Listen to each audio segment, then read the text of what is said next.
Well, hello and welcome to Vets Clinic Live with me, Joe Inglis. And me, Adrian Caunter. And the observant amongst you will notice that this is Adrian and not Jez. And I guess we have to start the show by just mentioning that Jez has decided to step away from his involvement here at Vets Clinic. It's very sad because he's been great. He's provided some really wonderful advice, but he's decided that he's going to focus on other things. So you know, we wish him all the best. He's been said a wonderful behavioural expert here at Vets Clinic, and we wish him all the best for the future. So thanks for your help if you're watching, Jez, and all the best.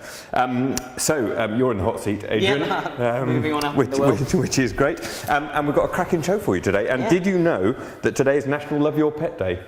Well, I knew about 5 minutes ago when you told me, but before that I did not know. So for those of you who don't love your pets on a daily basis, make sure you do today. The one day of the year that you should really love your pet. So, and we've got lots coming. We've got a caption competition as always.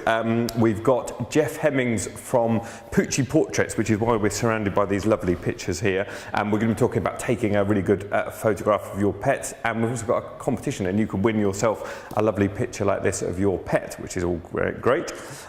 We've got Jessie from Swindon Needy Dogs. We're going to be talking with you about, we've got a great big list of questions today to answer. And we're going to be talking about fur loss and things like that, and coat issues generally.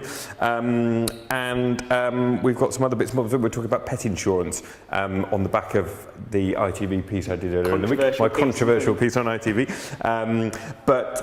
Let's launch the caption competition first. Have you seen this picture? I haven't seen it. You haven't seen it? Well, you'll be. In fact, not of you, you'll be for launching it. So it's a cracking picture. This is one of our nurses, Katie, and it's her brood of animals. So you've got 2 dogs and 2 cats, all fast asleep on a bed. So put your thinking caps on. There must be some great captions here. And as always, the winner of the caption competition, as judged by us two, by the end of the show, will win a bag of our lovely Vets Kitchen food. So come up with some good ones on that one, and we look forward to seeing those. So let's get on with some news stories. And because we've got such a packed show, we've just really got one news story to talk about today, which is pit bulls, and the issue, and it's an ongoing issue, it's been going for a long time, isn't it, since the Dangerous Dogs Act has come about, of what's a pit bull and what isn't. So what's your take on this, Adrian? Well, I mean, the story is, it's an interesting one because it talks about people fighting to save their pit bull's life. So, you know, if they get diagnosed, not diagnosed, if they get identified as being pit bull type, then generally speaking they'll get euthanized. But some people have managed to fight to get them to stay alive. And the whole subject of dangerous dogs is an interesting one and quite controversial one. Because there's a couple of dangerous dog breeds in this country. The pit bull's the most well-known one, but there are a couple of other ones as well. And basically we've just decided that if you're one of those dogs, then you're a menace to society. And there's this sort of a campaign against this, which is the Deed Not Breed campaign, isn't it? Which is, it's about what they do, not what they are. And it was interesting, I heard on the radio the other day that, do you know what the most dangerous dog breed that was possibly in America is? Or in the world? What is the most dangerous dog breed in the world? It's the Dachshund. There you go. It's always the small one. Yeah, it is. It's because nobody minds if they bite you, so they get terrible training, or it's something big. Yeah, it's going to do more damage, isn't it? But it goes to show how, in a way, illogical this legislation is. It doesn't make much sense. But that said, on the other side of it, I mean, the legislation is there, and I think that, you know, a lot of people in the argument are saying it's very difficult to know as a puppy that what you're getting is a pit bull. And I suppose that's fair enough. I mean, we get a rough idea when they come in for their booster vaccinations or their neutering. You think, hang on, this is more pit bull than staffy. But that said, I mean, I would never recommend buying a dog, obtaining a dog, if you hadn't seen the parents. So if you've seen the parents, I think you're going to have a pretty good idea of what the dog's going to turn out like. And, you know, do you think it's right that if something is identified as a pit bull, it's put down or whatever, you know, even it might be the sweetest dog as it seems to have been in this case? No, I don't. I think a lot of people don't really agree with that side of the law. I mean, the law's the law, and that's what it is currently. And there's a movement to try and change it. And great, you know, I think if a dangerous dog's a dangerous dog, it should be dealt with. And just because it's a breed of dog doesn't mean it's a dangerous dog. But that's what the law is currently. And it's a tricky story. And so, as always, let us know your thoughts on that on Facebook. We'll be looking for your comments. The other story, which, you know, I alluded to at the beginning of the show, was pet insurance, and I got asked to go on to ITV's Daybreak on Tuesday, I think it was, Tuesday morning, and talk about the issue of pet insurance premiums rising. So for those of you who have missed it, we've recorded the show, so we're just going to play out the interview that we did on Daybreak on Tuesday, and then we're going to come back and discuss this controversial issue. So in the meantime, while this is going on, if you've got any comments, I mean, we had some already come through, I think, on the Vet's Kitchen Facebook page when we posted this video on there, and some interesting feedback. Most people saying that actually they're really happy with pet insurance. They think it's really good, but some comments, supporting what I was saying about the issue of vets overcharging, and that's such a controversial issue. I can't wait to discuss it in more detail. But let's have a look at the film from ITV, and then we'll come back and have a chat about it. Well, we're joined now by TV vet Joe Inglis and Tallulah, as you can see, and Malcolm Tarling from the Association of British Insurers. Good to see you all. Malcolm, £2,500, or not far off, for pet insurance. How on earth does an insurance company justify that? Well, that is a lot of money, but the fact is that insurers are paying out ever-increasing amounts to pet owners whose pets need treatment. Every day, insurers are paying out over £1 million, and they're dealing with over 2,500 claims from owners whose pets need treatment. It isn't just the cost of vets' fees. We're also seeing a rise in the complexity and the nature of medical treatments that are now available, and pet owners quite rightly want access to as wide a range of medical treatments as possible when their pets fall ill. So, Joe, is it partly the vet's fault then? Because it's so expensive, vet treatment, isn't it? It is, but as Malcolm said, I mean, part of that is down to the new treatments that are available, so we can do things like MRI scans and lots of advanced treatments. So pet healthcare is getting much better, and there is no NHS for pets, so there has to be a cost there. But I do think that the veterinary profession does need to accept that we have some responsibility for that, and unfortunately, I think in some circumstances there are cases where vets tend to charge more because pets are insured, because I think in some instances insured pets are seen in a way as a sort of a slightly golden goose. The insured pet, well, if something is slightly borderline as whether it needs that extra test or that scan, well, we'll just do it because it's good for the pet and it's good for the vet. On the other hand, though, our surveys revealed there was a huge variation in the sort of premiums you might pay, depending on when you might live, depending on the age of the dog, etc., etc. Yeah, it's all about risk. I mean, if you look at older pedigree animals, for example, they're going to cost more to insure, particularly if you've got an animal that's more prone to a particular medical condition. That has to be reflected in the costs of insurance. But what insurers are trying to do now is to give customers more choice, to help them limit the costs, because owning a pet is expensive, as we know. So, for example, you can get policies that will limit the length of time the condition is paid for, or limit the amount of money that each condition will be covered for. And that's a way of keeping premiums down for pet owners. Problem is, people who don't own pets or haven't had pets won't get this. I think you're all just crackers paying this kind of money when there's mouths and children and lives to feed. But if you are a pet owner and you're faced with a choice of having your pet put down or paying money, it becomes very difficult because you don't want to make a decision purely on financial grounds. And sometimes I think perhaps insurance companies play on that. I'm not going to pick out any one, but the adverts are very alluring, aren't they? Got woeful pictures of puppy dog eyes and would you want this to happen to your pet? And people feel that they have to then take that out and take that on. I think you're right about the bond there between the owners and animals is a very deep one, and that's why we spend so much money, why people are willing to spend £2,500 on pet insurance, and they're part of our family. But I think the wider point of these costs do need to be got under control, because we don't want to put people off having pet insurance, or even worse, having pets, by these costs spiralling out of control. Because of drugs, I have a couple of cats, and one of them had an overactive thyroid, had to have drugs, and you can get those drugs much cheaper on the internet, and that applies to whatever you buy, wherever you go, I suppose. But I mean, are they profiting unnecessarily on that? I mean, my vet's a lovely person, but I've got a business to run, I accept that, but it's a huge markup. Accuse the veterinary profession of profiting, but I think there are instances where that does happen to a degree, and I think part of the problem is there's a rise of situations where vets are on commission, so they're paid a monthly salary and then they're on a commission based on their turnover, and I think that puts pressure on vets to deliver sales, and the last thing you want is your vet to be a salesperson. You want them to be prioritised on looking after your pet, so I think that's an issue the veterinary profession has to look at. What about this? Lenny says, why not just put £25 per month away in case of a vet bill? That way, if you don't need to pay the vet bill, you can watch watch your money grow in the bank, and it's there when you need it. That's going to put you out of business, isn't that it? argument falls down is that what happens if 2 weeks after you've taken out the insurance you need expensive medical treatment for your pet, for example. The cost of treating a tumour or a broken leg can easily run into several £1,000s. Well, Marie from Cambridge says exactly that, that. Malcolm. Actually, we pay £350 for pet insurance, worth every penny, because our 6-year-old Springer has neck cancer. This would have cost £4,000 to treat. So I wouldn't want to put anyone off getting pet insurance, but what I would say is, really choose your insurance. Don't necessarily go for the cheapest one at the beginning, because as we can see, the costs can spiral as pets get older. So get the right policy when you take it out, and look for one that gives you lifetime cover rather than just 12 months of cover. So look for the right policy. Buyer beware as ever. Exactly. Good to see you both. Thanks very much. And you, Tallulah. Very well behaved. Yes, very well behaved guest. Thank you very much. Well, that was Daybreak. I always enjoy Daybreak, and I got a veritable lie-in, because normally I have to get up at something like 5:30 or something, even though they put me up in a hotel. But that was quite luxurious. I didn't have to be in the studio till 7. Well, you're thoroughly enjoying it. Thank you. Chatting away. And do you know the provenance of that shirt I'm wearing? I probably shouldn't say this. I did know you've talked about this before, and I wanted you to talk about it. I think you should confess now, live on air. Alan Titchmarsh, if you're watching, that's your shirt. Sorry. It's a long story. But last time I was on Alan Titchmarsh's show, my shirt was doing funny things to the camera. So they said, the wardrobe department said I could borrow that shirt, and I never quite gave it back at the end of the show, because it was Charlie Dimmock's, actually, wasn't it? And we've had some good comments coming in for our caption competition, so keep them coming in. We've had, Danny said, good job it's a king-size bed, absolutely. We've had, trouble with my doofer.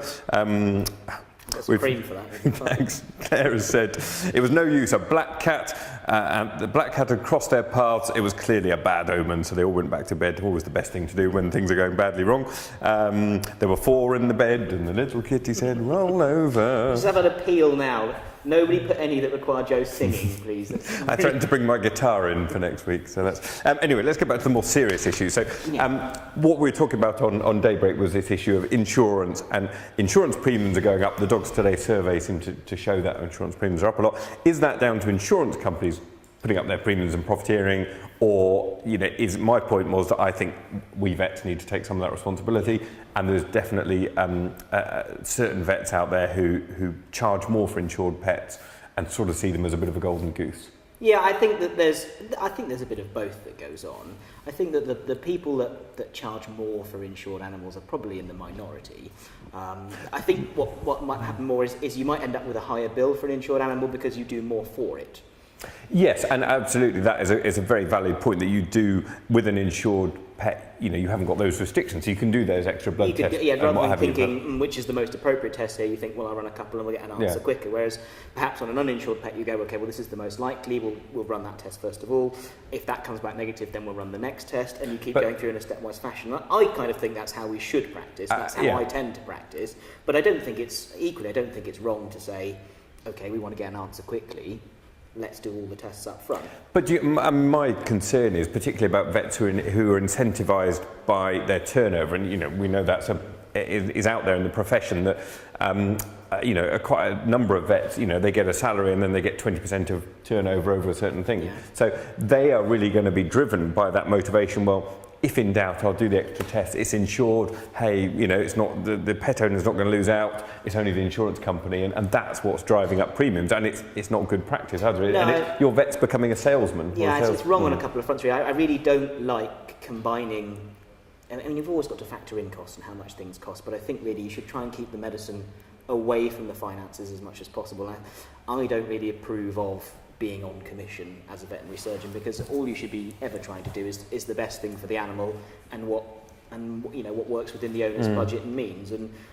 But it's tricky, isn't it? Because the counter argument is vets are all private businesses, or why shouldn't they be? So they've got to make a living. I'm sure that most vets out there, wouldn't do anything unnecessarily because they're on commission. I just don't like the fact that it even exists. So, But I think I'm slightly less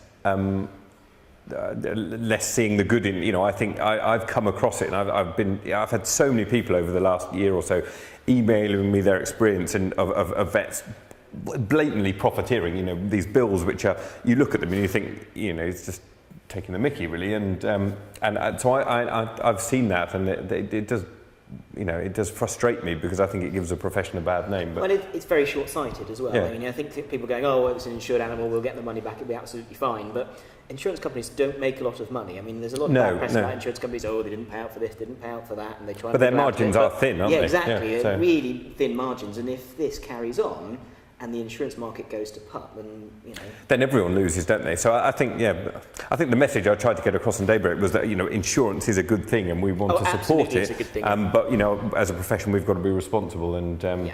Let us know your comments. Let us know your experience. Have you think you've been ripped off, or do you think has insurance been great for you, or does your vet charge very fairly? It'd be interesting to hear your feedback. So, but next up in the show, we're going to chat to the man behind these photographs, and we're going to be introducing a cracking competition so you can win your pet a photo shoot. So we're going to say goodbye to Adrian briefly, but Adrian's going to be back later on in the show, and introduce Mr. Jeff Hemmings from Pet Portraits. So don't go away. We'll be back in 2 ticks.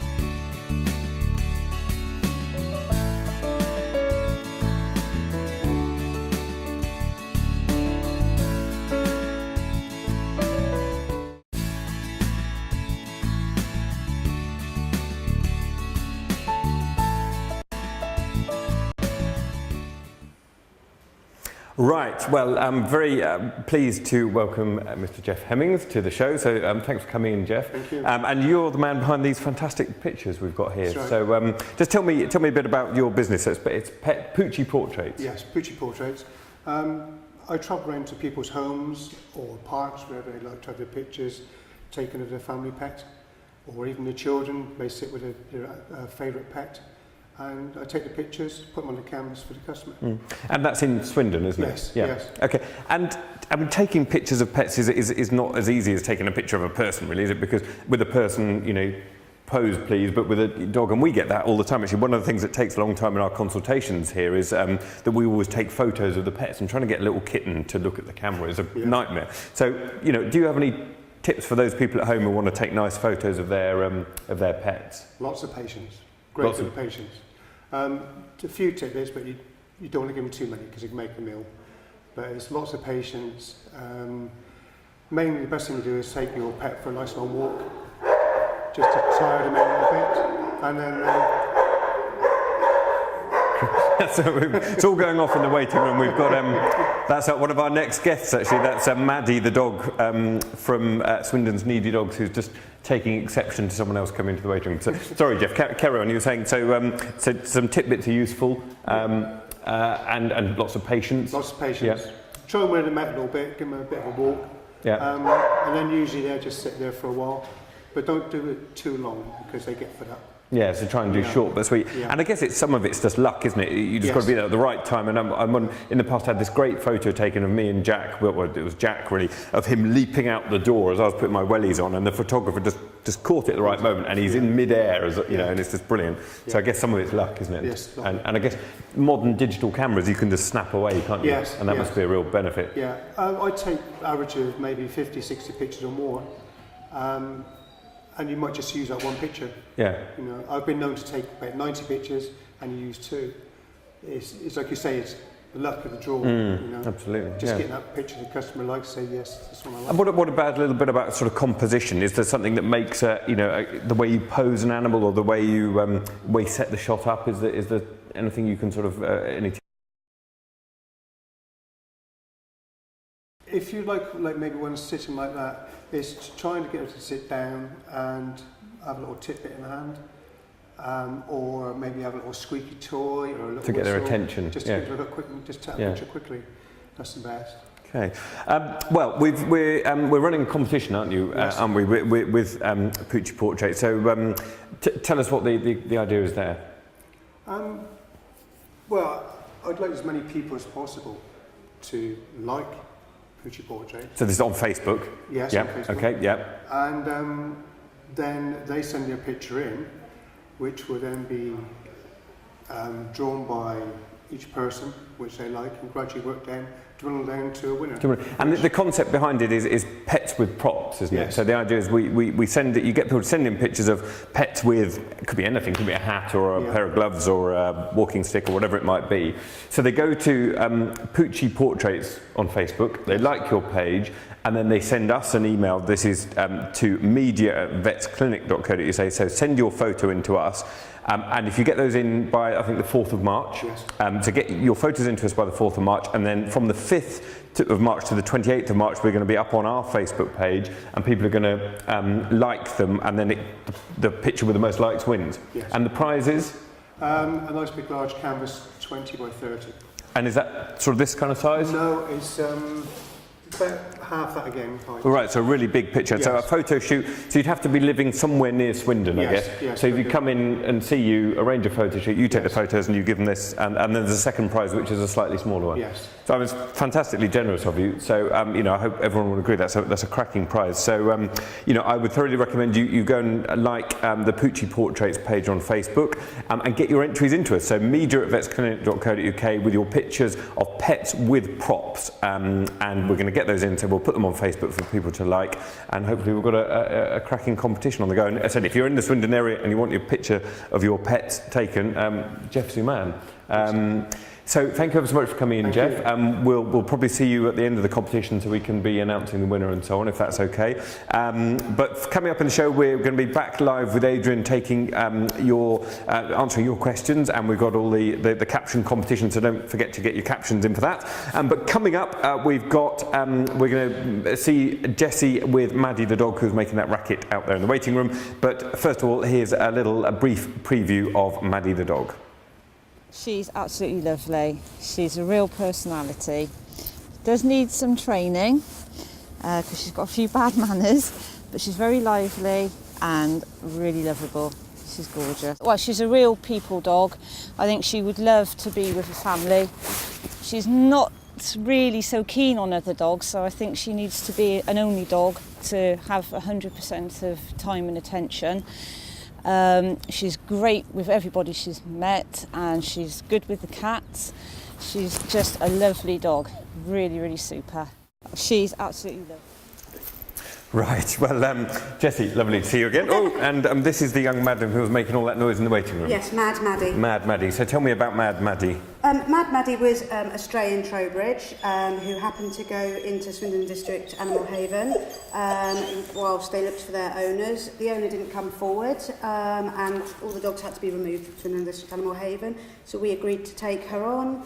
She came to us, did an extra 7 days in case an owner came forward, and now she's sort of like ready to be rehomed, really. And she looks like she's got some issues going on, is that fair to say? I mean, she's a little bit boisterous with other dogs. She's a little bit excited, a little bit boisterous, we think probably a little under-socialised. She's currently living with 2 Labradors in her foster home, and she's learning to settle down. There you go, on cue. Look at that. Learning to settle down. And as always, if anyone out there is interested in giving Maddie a home, at swindonsneedydogs@gmail.com Yeah, and is of the course place. she's a black dog, and it's Black Dog Awareness Month. Is it? God, Yeah, and there's a we've month got for about- everything. Did you know it was Love Your Pet Day? Oh, probably. Probably. Black We've Dog got about Awareness 3 or Month. 4 black dogs in at the moment. Right. So anybody wants a black dog? Are they available in other colours, or is it any colour you like as long as Lots it's black? of shades of black. We've got long haired, short haired, small dog, big dog. Right. You know, all variants. You're never black. tempted to sort of give them a hair colouring to pass them off as a golden. I don't think you can do that with black, can you? I've just No, seen my it's- hairdresser and she says I can't go any lighter, so I don't think the dogs can either. You know, and after the whole pink cat scandal a few months back. Exactly. you So know, we don't want to do not that, do sure. we? No. You're lovely just as you are, Maddie. Right. Well, thank you so much. Thank you, Maddie, and thank you, Jessie. We're just going to before we get back to Adrian and our Q&As, and last week we had our story on about the hairy ears, and we had a lot of people getting in touch saying, can we play out our video again on how to clean your dog's ears? So for those of you who missed it a few months ago, here's a short film on cleaning your dog's ears, and then we're going to be back live with Adrian.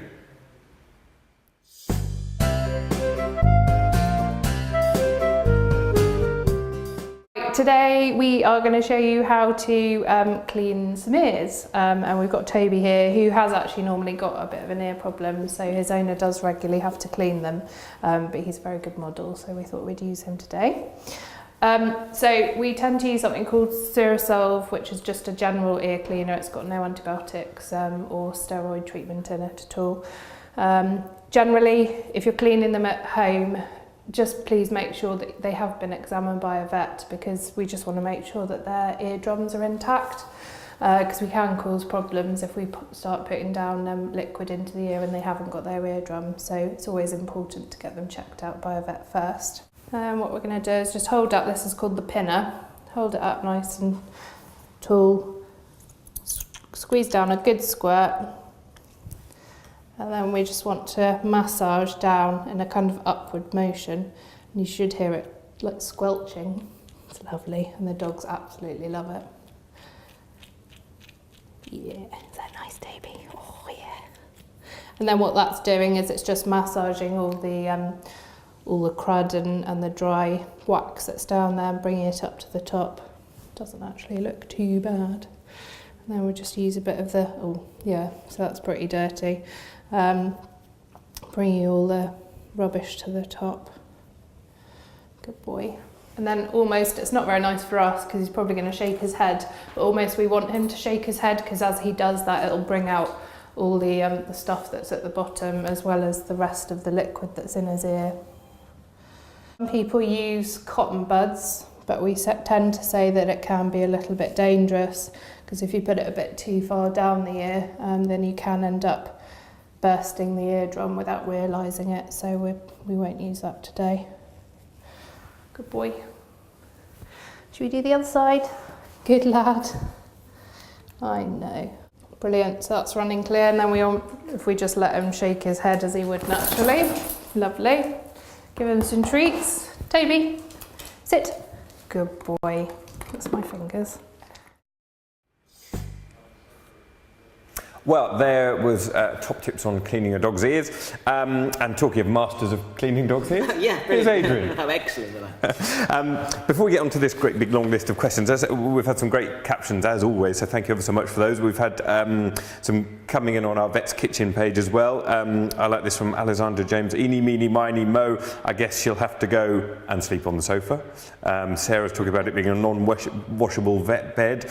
We've had now, Mr. Kitty, we shall take over the world. Any more I can sing to? This is what happens when you let sleeping dogs lie. Dinner in bed, everyone. Brilliant. Well, we'll choose a winner by the end of the show.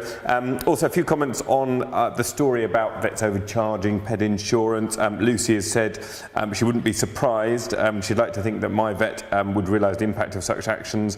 Pet insurance can be a lifeline, and it's frustrating that it's pointlessly used up by greedy vets. I mean. Well, yeah, exactly, yeah. So let's get on to some of these questions, Adrian. You ready? We're going to rattle through them. So, Deborah, is it normal for a male dog to get really vocal and grumpy around a female dog in heat and a bit dominant to the female? Rattling through, did you say? Yeah, we're rattling through. Yes, then. Fine, yes. I mean, it's like sort of men and sort of... Let's not go there.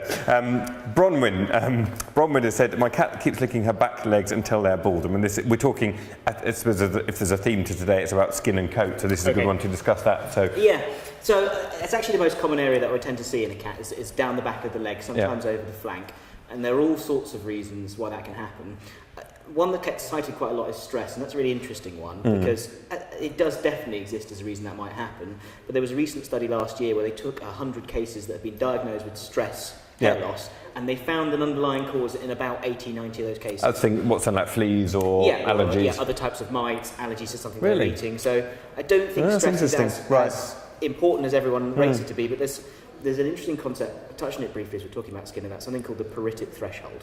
So a level of stuff has to be going on above which you'll be showing signs such as grooming yourself and licking out your hair. And just to clarify, parotid means itchy. Itchy, itchy threshold. So it can be a couple of things. So if you've got an allergy, you're so itchy, but you don't show any signs, this is where you start showing signs. So if you've got an allergy, and then you get a flea problem on top, and then you get an infection and you get a bit stressed, maybe. And a bit stressed, then you start showing signs. So it's a multifactorial thing. And if you just take out a couple of those things, you won't have any of the signs, but you haven't fixed all of them. Just coming back to Bronwyn and her cat, what should she do about her cat that's licking its back legs? Well, I mean, in terms of I think if there's little red spots on there, then that tends to imply that there's an infection or a mite problem, and that definitely needs to go to the vet straight away.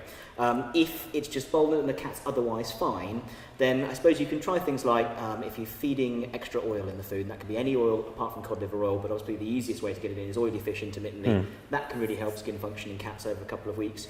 So I probably would try that first of all and make sure you're up to date with your flea treatment with a quality product, and if it's not working, off to the vet. Thank you very much. Linda said, my dog keeps eating pieces of sugar beet. They keep finding after harvesting those. Can this be a cause of hyperactivity and weight gain? I would say probably not really, because I mean, sugar beet is very different to processed sugar. So I'm not sure how much, actual glucose they're going to get from it. There's a lot of fibre in sugar beet pulp, or in sugar beet, so I would imagine it's going to be quite hard for them to digest actually. So I think you may just have hyperactive dogs. I mean, weight gain, yes, I guess it probably is overall quite an energetic thing, so it's probably worth trying to keep them away from it if in doubt. We've got Mandy said you've got a little Yorkie 9-year-old rescue scratches out and licks his paws for a pastime. Is this boredom call for attention? Paw licking is generally a sign of allergies, isn't it, in dogs? Yeah, it's very common. Quite often you can spot as soon as a dog walks in if it's got that issue, because their paws go this kind of characteristic brown colour. And it's his saliva staining. The saliva staining takes it to a brown. It's a very common area to be licked because it's the only area of the dog that sweats. And that sweating irritates whatever's going on. So the general first place to start with a dog that licks his paws is whenever you go for a walk, when you come back, a little bathe of salt water to get rid of that sweat and see if that's enough to get the problem under control. Very good. Good tip, that. I've never heard that one before. Have you not? No, go on. Carol said, do we have any advice for dogs with fits? I mean, that's such a big issue, isn't it? I mean, I guess you've got to be under your veterinary attention. Yeah, I would go along to it. I mean, generally when we're talking about fits, it's not uncommon for pretty much every dog to have a fit at some point in its lifetime. And if they just have the one and nothing else happens again, I mean, I don't even see it, then I wouldn't be too concerned. But if you're getting a really severe fit, so it goes on for a couple of minutes, or they're becoming in clusters, or they're getting frequent, then I think further investigation is warranted, which is usually a full examination, a blood test, and then if you're insured or you want to go down that route, then MRI. Right, lovely, thank you. We're running out of time. Debbie has got a cat called Lucy who she can't get to groom, and that's quite a common problem, isn't it? Especially older cats, they get all matted and they won't let you groom them. Sometimes the only choice is to sedate them and have it done at the vet's. Yeah, or just clipped off. Sometimes they tolerate that conscious. I think if you've got any mats there, it's very difficult to get rid of them. I think they have to be trimmed off. And if you've got a matted cat, it is just going to hate you if you try and brush them out. If the cat's not matted, then I suppose there are all different types of brushes available, and you might find a different one works better. So you can get these ones that are like a glove, or you can get the Zoom Green, wasn't it? It was like a little plasticky one. I think quite good. It sort of it treats while you're doing it as well to try and distract them and give them something nice. Brilliant. Joanne talking about a golden retriever with colitis. So he no longer has treats steady on his food, but he's aged in the last 6 months and lost condition. What food would you recommend? I mean, I guess it's going to have to be a hypoallergenic food because you've got colitis, so you want to avoid the common things that are going to cause intolerances. So your beef and your soya and your dairy products and so on. So a good quality food. If he's losing condition, then you probably don't want to drop the protein level too low. But I would also think it's probably worth talking to your vet about, checking about, make sure there's nothing else going on, because if the colitis is under control and there's no constant diarrhea, that's probably not going to be causing the condition loss. It could just be he's 9, he's a retriever, it's quite old, isn't it? But it could be something else is going on. So I would, before you worry, if the colitis is under control, I would talk to your vet about a checkup.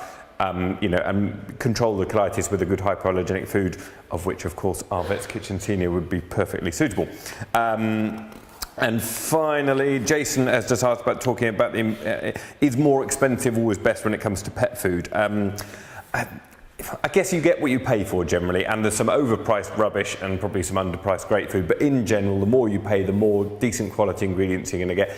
If you pay £10 for a 15-kilo sack of dog food, you're going to get sort of very low quality proteins, you're going to get the soyas, you're going to get the unidentified meat proteins, so you do get what you pay for. One thing it's worth mentioning is that if cost is an issue, dry food is generally about a third of the cost of wet food, so for the same quality, if you're feeding wet versus dry, you'll get get 3 times better food if you feed dry. So because you're not paying for the water. So that's one way of trying to keep the cost down.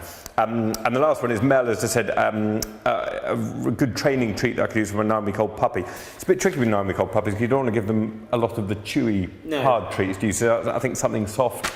Yeah, I mean, just using their ordinary food, I think that's the best thing, isn't it? Yeah. Otherwise, I tend to like carrots as a treat because the calorie content's pretty low. Yeah, that's good one. So get them used to, I suppose, a healthy treat in a young age. So brilliant, lovely. So sorry we've had to whip through those. We're already over time. Just to let you know that we have still got these discounted heart checks going on here at Vets Clinic for the whole of Heart Awareness Month. So if you've got it in the Swindon area, you've got a dog or a cat, you're concerned about its heart, get them booked in because you can save £40. Normally 90, they're £50. You get a full workup. You get the blood tests and everything. We've got our Crufts competition on the Vets Kitchen Facebook page. You can win tickets, season tickets to go to Crufts, so get in for that. And don't forget the Poochie Portraits competition, and get your entries in, pets with props, to media@vetsclinic.co.uk. Next week we're going to be talking about a charity in Malawi called the LSPCA. That's a charity I'm a patron of. I went out there a few years ago and it's fantastic, and it's amazing what they do out there, and the difference in working in a dusty tent in the middle of Africa to working here, and it'll be fascinating. Are we going out to Malawi again for next week? We're not going to Malawi, but we'll be talking about it. We've got some video from out there, so that's going to be great. You'll be back. I'll be back. No escape. And let's round off by announcing our winner of our caption competition. So we'll have a last little confer. Bear with us just for a minute. Come on, computer. Right. We've had some fantastic comments. Do you really expect me to join in this colour coordination lark? There were 4 in the bed and the little one said roll over. I may as well join in to snuggle up with this comfy bed. There was one we really liked over here, wasn't there? Yes, I think the winner's on the kitchen page. Yeah, so bear with us. Bear with us. We're just saying it's a good job. We don't have to stick to a schedule with EastEnders following us. So attention, they're coming back. There was that one, wasn't it, that we think we said. So the winner is, and they're all brilliant again, so thank you ever so much for entering. And I hate judging things like this because you can't give everyone a prize, but we decided today that the winner is Kaz Griffiths with her comment, "This is what happens when you let sleeping dogs lie." I thought that was very, very apt. So thank you, Kaz. Thank you everyone else for entering. We'll be in touch with you, Kaz, and sort out your prize of Vets Kitchen food. But that's us done. So thank you ever so much for watching, and we will see you next week. Thank you very much. Cheerio. Bye.